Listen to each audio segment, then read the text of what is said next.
একটা নিচে দেখা যাচ্ছে, আরো নেবে, ওটা আরো টাইম লাগবে। আচ্ছা, আমি যখন রাস্তায় দুদিনবার গেলাম ফাঁকা, তখন থেকে মানে চোট হয়ে গেছে মাল নাকি? তখন মাল দেখছে, ওরা দেখছে চুরি করছে, দেখছি চুরি মুখের মধ্যে ঢুকিয়ে দেবো না? তিনখানা মাল নিয়েছে। তিনখানা বলতে কি কি?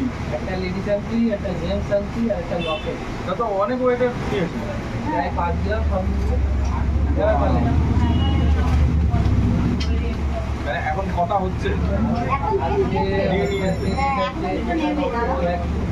যেটা নিয়ে নিয়েছে ওটা তখন দেখতে পাইনি, দুপুরবেলায় বুঝতে পারেনি।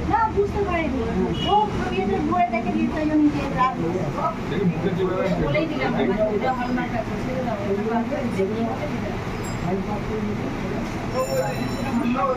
হলমার্ক জ্বালিয়ে রিপোর্ট করে হলমার্কের পেপারে যা রেট থাকবে সেই রেট